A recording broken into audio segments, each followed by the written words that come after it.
नमस्कार दोस्तों, स्वागत है आपका हमारे चैनल में जिसमें हम मैनेजमेंट, मोटिवेशन और लीडरशिप की बातें डिस्कस करते हैं, कुछ नया सीखने की कोशिश करते हैं।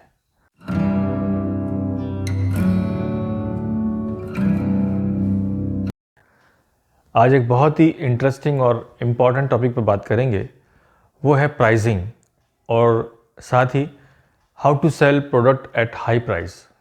जी हाँ, बहुत ही इम्पॉर्टेंट है उन लोगों के लिए जो प्रोफेशनल्स हैं, सेलिंग करते हैं, सेल्स प्रोफेशन में हैं, मार्केटिंग डिपार्टमेंट में काम करते हैं या प्रोडक्ट मैनेजमेंट में हैं, जो प्राइसिंग पे वर्क करते हैं। तो ये प्राइसिंग बनता कैसे है? और आपने देखा होगा कि मार्केट में डिफरेंट प्राइसिंग के प्रोडक्ट्स अवेलेबल हैं। चाहे आप कोई भी इंडस्ट्री लें, चाहे आप स्कूलिंग लें तो आपको सस्ते स्कूल भी मिलेंगे, महंगे स्कूल भी मिलेंगे। आप जूते कपड़े लें तो आपको सस्ते जूते कपड़े भी मिलेंगे, महंगे भी मिलेंगे। कार लें, सस्ती कार भी मिलेगी, महंगी कार भी मिलेगी।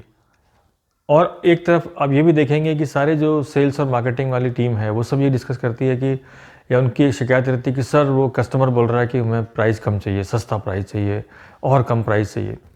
तो आप ये देखेंगे कि एक तरफ कस्टमर महंगा प्रोडक्ट खरीद रहा है और एक तरफ मैक्सिमम लोगों की ये शिकायत है कि सर कस्टमर को प्राइस में डिस्काउंट चाहिए। तो ये चीज़ क्या है? तो सबसे पहले आपको समझना है कि प्राइस क्या है, प्रोडक्ट का प्राइस क्या है, उसको कैसे डिफाइन करते हैं।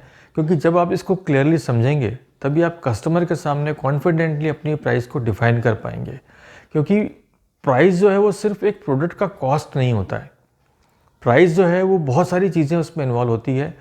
प्राइस कई बार कई जगह पर जाकर एक साइकोलॉजिकल एस्पेक्ट भी होता है कि कई कस्टमर्स ये सोचते हैं कि जो प्रोडक्ट हाई प्राइस है वो उसकी क्वालिटी अच्छी होगी और डेफिनेटली उसकी सर्विसेज भी उस प्रोडक्ट की अच्छी होगी। तो प्राइस कई बार जाके एक साइकोलॉजिकल एस्पेक्ट भी बन जाता है कि कई अमीर लोग होते हैं, वो लोग ब्रांड पे विश्वास करते हैं, और वो महंगी चीज़ खरीदने में प्राउड फील करते हैं कि मेरी घड़ी 50,000 की है, मेरा जूता 10,000 का है, मेरी टाई 5,000 की है। उनको लगता है कि अगर इस एक्स प्राइस से नीचे अगर प्रोडक्ट का जो प्राइस है तो प्रोडक्ट की क्वालिटी उतनी अच्छी नहीं होगी जितना उनको एक्सपेक्टेशंस है। लेकिन ऐसा हमेशा नहीं होता है।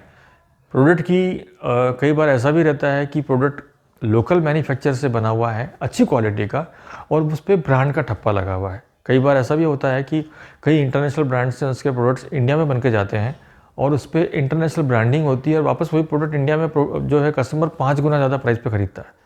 तो ये जो प्राइसिंग है ये बहुत ही इम्पॉर्टेंट है। और इसके साथ आपको ये भी डिफाइन करना है कि कस्टमर सेगमेंट भी सब तरह के एग्जिस्ट करते हैं। जैसे मैंने आपको बताया कि एक स्कूल है जिसकी सालाना फ़ीस 15,000 रुपये है और पेरेंट्स वो फीस भी बहुत लटका कर या बहुत नेगोशिएट करके या बहुत परेशान करके स्कूल को देते हैं। और एक स्कूल की फ़ीस है वो 8-10 लाख तक है, लेकिन वो पेरेंट्स एडवांस में पेमेंट देते हैं और कोई उस पर बारे में डिस्कशन नहीं होता है।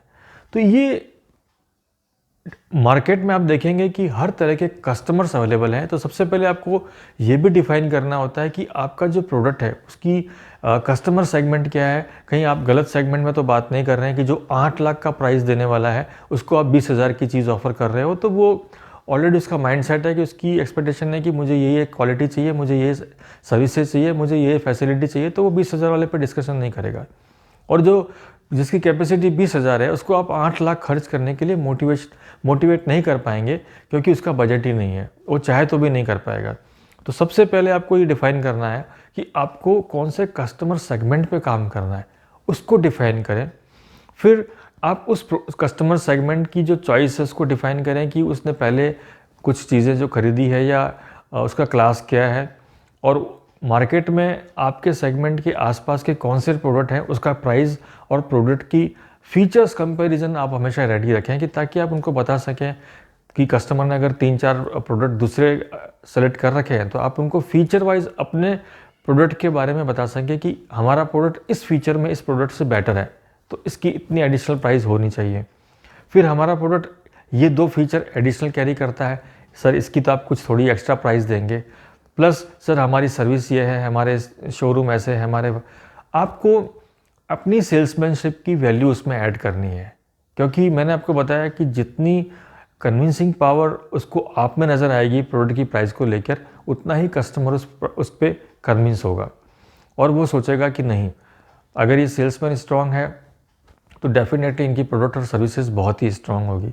तो अब आता है आपका प्रेजेंटेशन। जब आप कस्टमर के सामने उस प्रोडक्ट को प्रोफेशनली प्रेजेंट कर रहे हैं तो आपको बहुत ही प्रॉपरली उस कस्टमर को अटेंड करना है। आपका जैसे हमने डिस्कस किया कि आपका कॉस्ट्यूम जो भी है, अटायर है, ड्रेसिंग कोड है, वो बहुत अच्छा होना चाहिए। बहुत ही अच्छे मैनर में आप उससे बात करें, उसकी बात को सुने, अपनी प्रोडक्ट को बहुत ही प्रॉपरली प्रेजेंट करें। आपके पास पूरा आपके टूल्स होने चाहिए, ब्रोशर है या जो भी आपकी एडवर्टाइजिंग की जो चीज़ें हैं वो आपके पास होनी चाहिए और आप उसको डिफ़ाइन करें।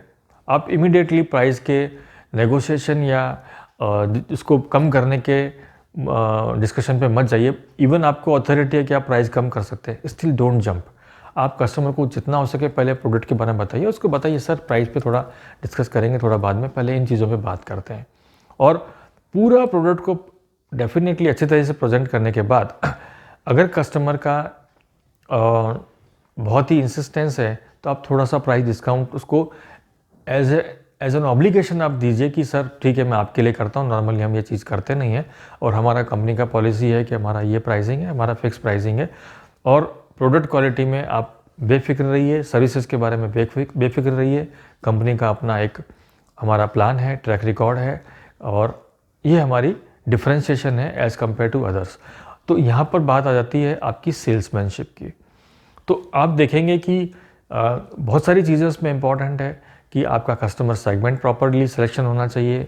फिर आपको कस्टमर को प्रॉपरली कंपैरिजन के साथ चीज़ें समझानी है कि how your product is different from other products who are available at little lower prices. Then आपको अपनी सेल्समैनशिप की प्राइस उसको डिफाइन करनी कि यस दिस सेल्समैन और this marketing person is different from others and definitely ये company बहुत अच्छी कंपनी है। और फिर आप प्रॉपरली उसको सारे फीचर बताने के बाद अगर पॉसिबल है तो आप प्राइस डिस्काउंट एज एन एक एक्स्ट्रा उसको बोलिए कि ठीक है मैं आपके लिए ये करके देता हूँ। और बहुत ही अच्छे रेस्पेक्ट के साथ कस्टमर आपकी प्राइस देकर, आपका हाई प्राइस देकर आपका प्रोडक्ट खरीदेगा और वो फील करेगा कि डील में बेनिफिट उसको हुआ है हाई प्राइस देने के बाद भी। तो ये एक बेसिकली सेलिंग आर्ट है, इस पर आप वर्क करिए। हमेशा ये मत सोचिए कि सिर्फ प्रोडक्ट सस्ता होता है तो ही बिकता है। मैं आपको एग्जांपल देता हूँ कि जो सबसे सस्ता मोबाइल मार्केट में अवेलेबल है उसको कोई नहीं जानता, उसका नाम भी नहीं जानता। और जो सबसे महंगा मोबाइल है, यस आईफोन, एप्पल, वो मोबाइल इंडस्ट्री की सबसे बड़ी कंपनी है। तो आप ये देखिए कि सबसे महंगा प्रोडक्ट होने के बाद भी वो सबसे बड़ी कंपनी बनी। जबकि अगर प्राइसिंग इश्यू होता है तो सबसे सस्ता मोबाइल जो बनता है या जो भी बिकता है वो सबसे ज़्यादा बिकना चाहिए था और वो कंपनी सबसे बड़ी होनी चाहिए थी।